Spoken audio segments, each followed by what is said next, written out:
Okay, now with the announcement of the season coming up, what can you share with us as being possibly one of the bigger holdups? As far as what took so long for us to announce? Yes.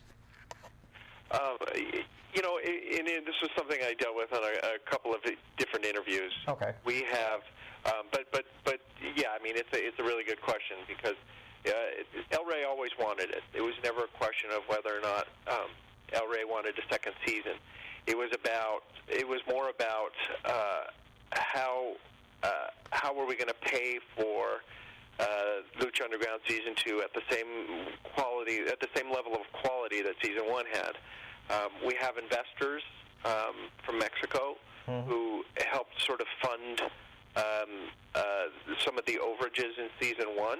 And there were overages, but it was nowhere near the number that had been reported and kicked around the Internet sites. And so it was about proving to them that there was a path by which we could make the show profitable. Right. There's still some deals that are pending that we will hopefully be able to announce that will be big and exciting and will probably guarantee us a way to stay on the air for a long time. Okay. But for now, we have a path to do Season 2. We've found some ways to make it cheaper but not lose quality. But we're sort of leaving some options on the table for subsequent seasons and for additional episodes and more things to happen next summer. That's fantastic. Now, within reason, as far as not trying to spill too much about the upcoming season, based on some of the events of last season's finale and storylines possibly leading up to that, what storylines can fans reasonably see developing further? Well, I think that one of the more interesting ones is what now will happen with the Dragon Azteca character and the Dragon Azteca mask. With that, who will sort of carry the mantle. One of the sort of areas of storytelling and one of the sort of legendary myths that we sort of play with is the idea of the 7 Aztec tribes. And clearly one of those tribes is the Dragon Azteca tribe. And so what revenge will they now look to seek with Dario Cueto, with Black Lotus? That's obviously a storyline. Mil Muertes and Katrina taking over the temple and possessing all the original Aztec gold, that's obviously a major storyline. Dario Cueto on the run, and what that means for the temple and what that means for his future, that's certainly a great storyline. We have, obviously, everyone's favorite Pentagon Jr., who's now been unleashed and on the loose, how we handle that, especially with his relationship with Vampiro. That's definitely something that a lot of people are going to want to know, and we'll be addressing that, in the early episodes as well. Pretty much, we will eventually get around to answer all the questions that we posed in Ultima Lucha. Some might have to wait a few weeks before we get to them, but we have a plan to sort of attack everything, and it won't be in the way that's predictable. I'll just say that. Good. Keep us wanting more. Now we're very unafraid to try things. Now we've gotten away with a lot in Season 1, and we've have a lot of goodwill with our fan base, and we're hoping that our fans will trust us enough to let these storylines grow and build and resolve in the way that is the least predictable as possible. Among one of the more popular social media trends was hashtag Netflix needs Lucha. Now, that being said, what is the likelihood of a streaming service or availability for residents outside the U.S. to watch the prior season? Because myself, as being a resident of Toronto or Ontario, Canada, I've really had to search high and low, and not necessarily look through the most nefarious of means, but have to look through various means because it's not necessarily the most accessible. And believe me, we understand that half of our battle is making a easy legal way to view our product, and that's hard. The Rey Network is not offered everywhere, and it's not on a streaming service or a VOD service yet. And that, in some ways, other shows worry about putting on a product that's good enough that people will want to watch. We sort of have the reverse. We have a product that everybody wants to watch and no way to watch it. So it's kind of it's a unique issue. It's one that that we're actively trying to solve.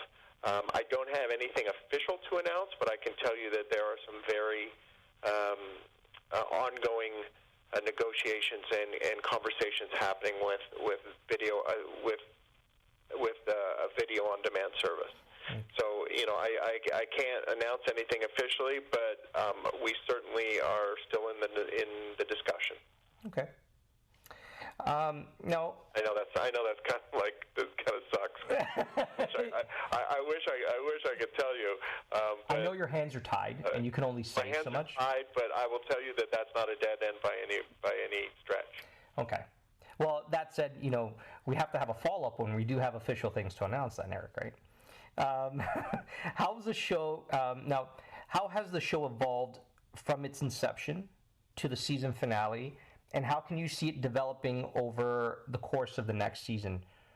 Like, where did you see that growth? Did you foresee it to being where it ended up, between popularity, between storylines developing, between talent coming in? I actually thought that, interesting, I didn't think we'd be so far into the sci-fi realm as we are at this point. I think originally, Chris DeJoseph and I both kind of were wanting to be very cautious on how we start to roll out some of the more supernatural elements of our characters and our storyline.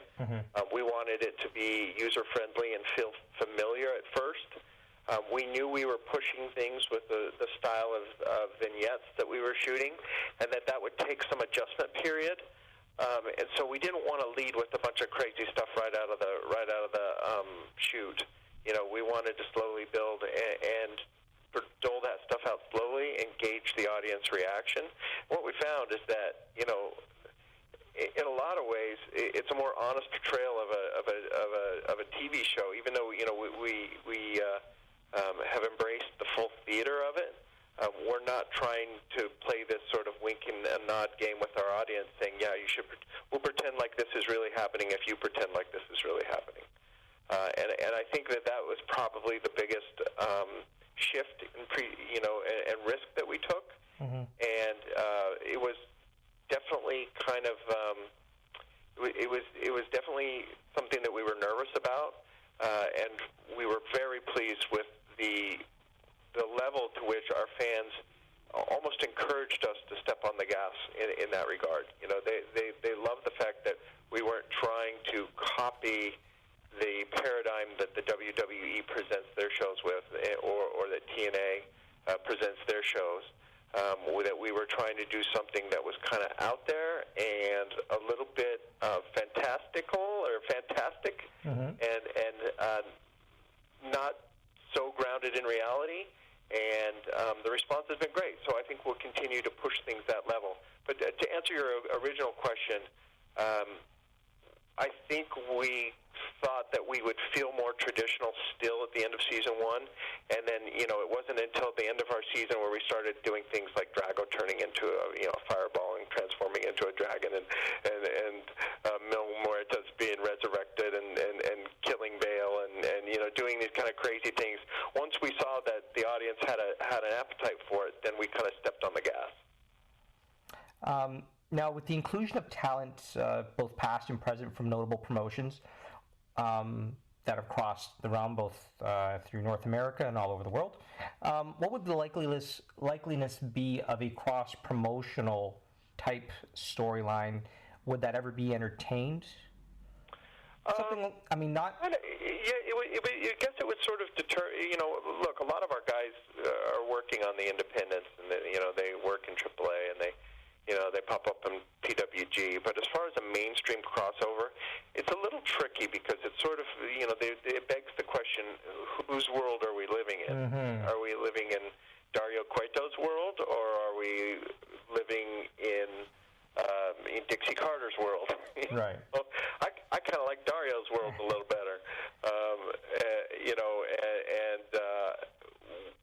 I'm not a wrestling guy per se. I'm more of a TV guy, and the people that sort of drive this show don't. We're not really looking to be too closely aligned with that old school club of wrestling promotion and wrestling events. We kind of don't really see the need of it. We feel like we can create. One of the lessons we've learned is that we can create our own stars. We don't, have to necessarily rely on established names and giving us validity. Nobody knew who Pentagon Jr. was a year ago. Nobody knew who Phoenix was a year ago. Guys like Matt Cross and Angelico and Eva Lise were sort of only known in the most hardcore of wrestling fandom. So we've sort of seen that through our presentation and through our booking and through our live events and through the editing of the show that we do, that we can really do an effective job of creating our own organic original superstars. How did the creation of the show come about? And what was the inspiration for the concept? I got a call from the Mark Burnett development team, and they said that they had been in discussions with the Rey Network on creating a updated, more U.S.-friendly version of Lucha Libre.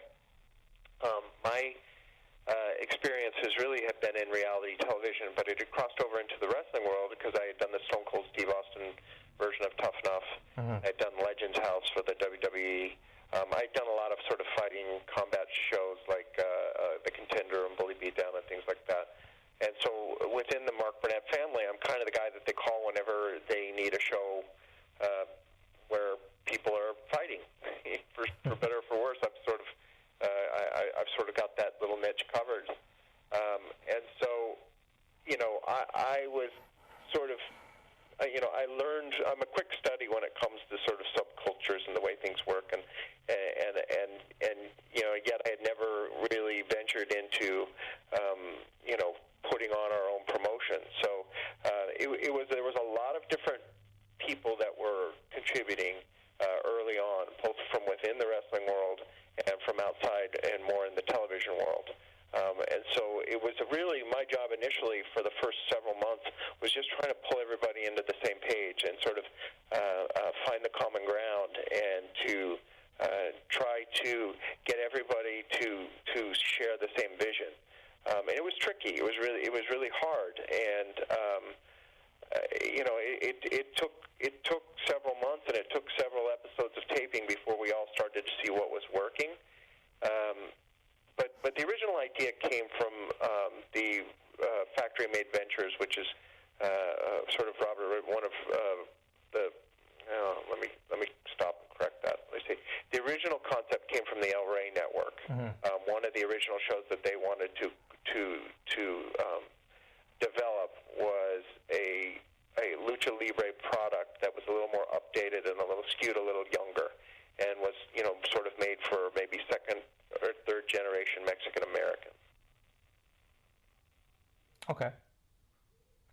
Now this might be a little bit harder to answer because you've said you're not necessarily a wrestling guy per se, but with production and filming and all that goes into putting together the program, one of the questions that tends to be asked amongst wrestling fans is the idea of an off season. So now what would you think? What is your theory? Clearly, like the fans have shown such a demand for it, but is it something that would be effective when it comes to TV production and going in that direction? Certainly, we would love as many episodes in a year as we can. It is a little. It's expensive, and when you go down and you sort of close your doors for 3 months, you're taking on risks.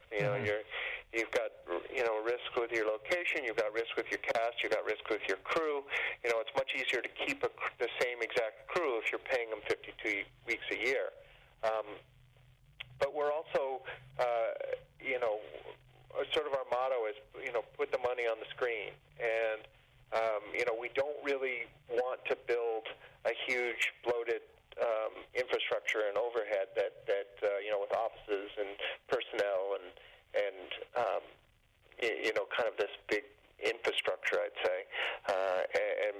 bureaucracy. We're very lean and mean. Our staff is very small. It's pretty much all freelancers.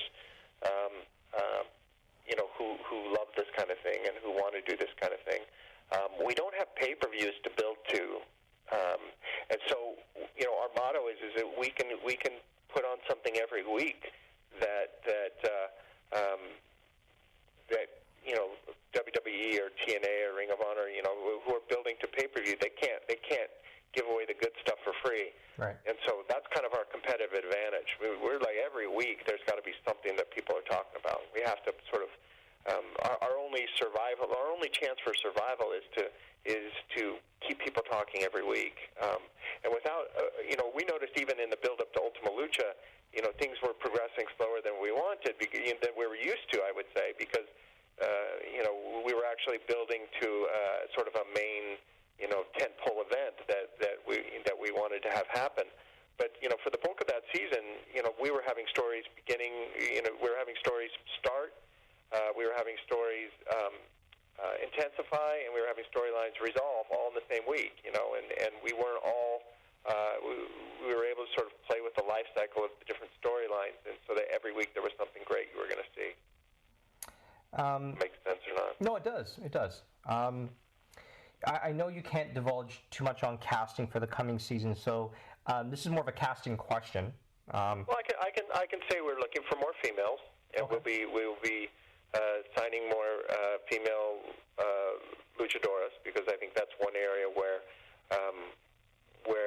we all were in agreement we need to explore further. Mm-hmm. We had Sexy Star and Ivelisse, and Ivelisse was at a broken foot for half the season. So we definitely want to expand on that. It's no secret that we're hoping to work something out with AAA and with Rey Mysterio. But we're hoping that a lot of our guys will be coming back. Not everyone will come back, but we're hoping that a lot of them will. So the casting question is more, what do you take into consideration as it applies to Lucha Underground with casting?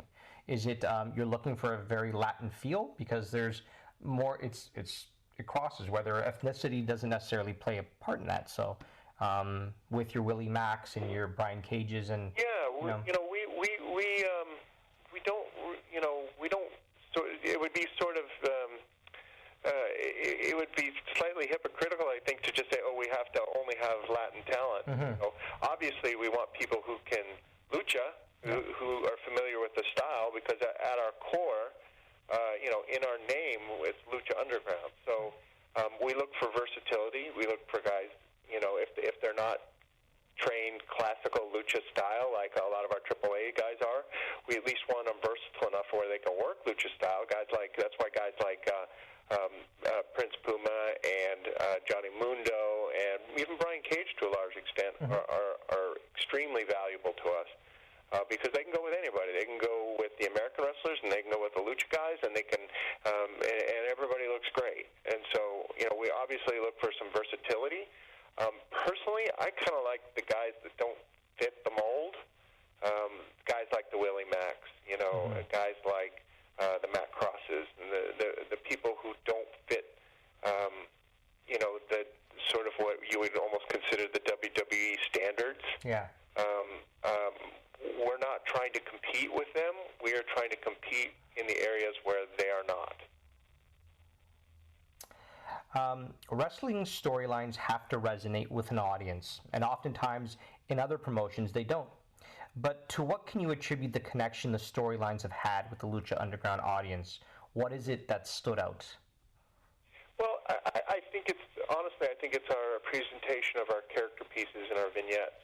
Mm-hmm. I think that you put a lot of pressure on a performer to cut promos in front of a live audience and to do these backstage scenes that feel kind of awkwardly set up, where there's a camera spying on them and things are happening and they're trying to pretend like they're existing in the real world, like almost like a reality show format. Mm-hmm. We've gone full theater, and we have a director, and we have super talented editors, and we have composers, and we have all the tricks of the trade to create compelling and entertaining stories. And we're not just putting you in a ring and giving you a promo script to read to a live audience. We're creating, we have props and we have set decorating and we have all the tricks that movies use. And I think that that actually has been the single biggest thing. And let me back up a little bit. And another big thing is we have actors to work with. Luis Fernandez-Gil, who plays Dario Cueto,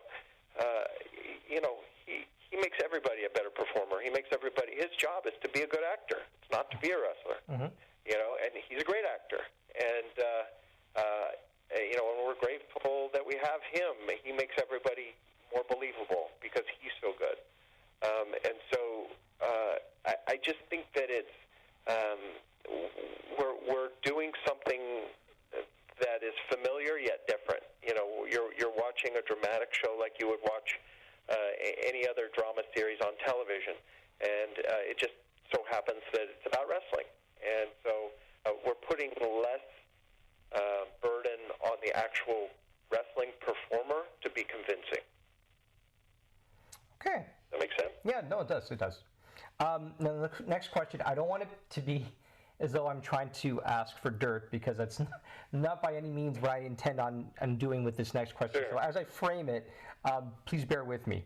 Okay. Being as that you're aware of the different promotions that are out there, are there certain storylines or writing that you can see in other promotions that you think have the potential to being better, and any that you can look at it and say, you know what, I can do that, or it can, if we were to take something like that and make it work in Lucha Underground, this is what I would do.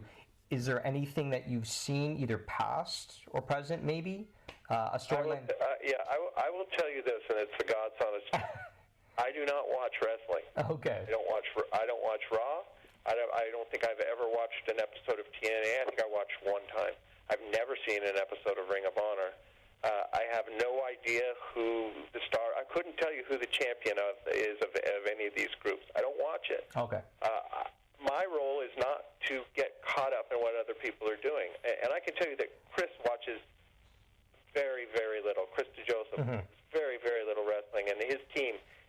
They check in on it, and I think they watch, the pay-per-views. But like when a WrestleMania happens, I'll be talking to DJ and I'll say, how was WrestleMania? And he'll either say, oh, it was pretty good, or oh, it sucked, or whatever. Like I don't really get caught up in what they're doing. Okay. So the short answer is it doesn't affect me at all, because I don't feel like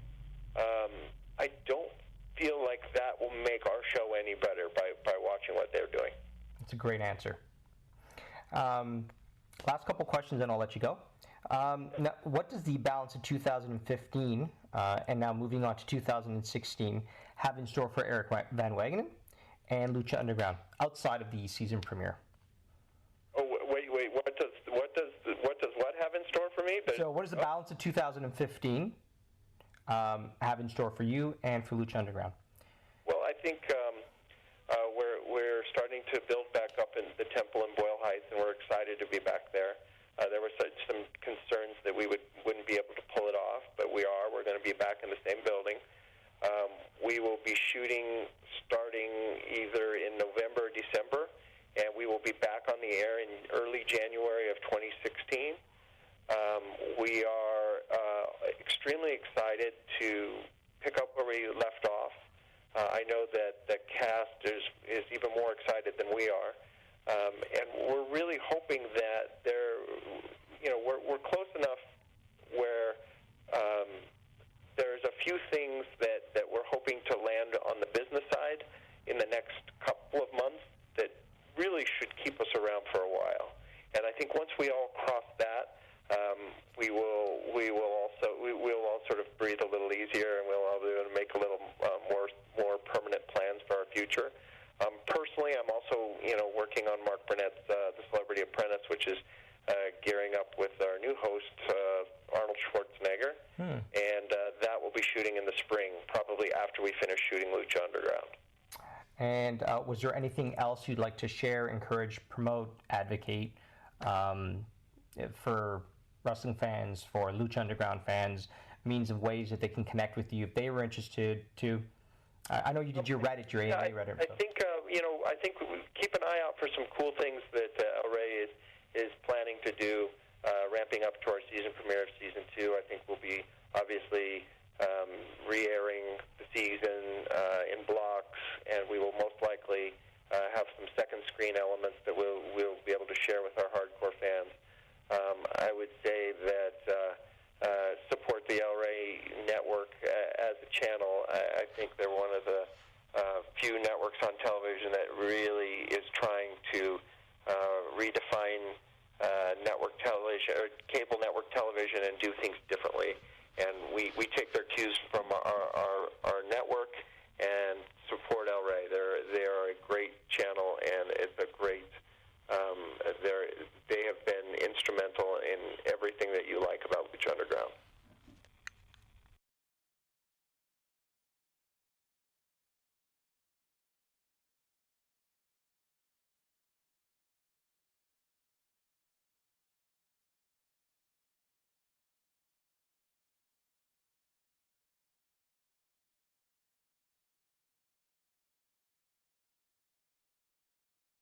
Thank you for listening to the Pro Wrestling Post podcast with Mark Madison.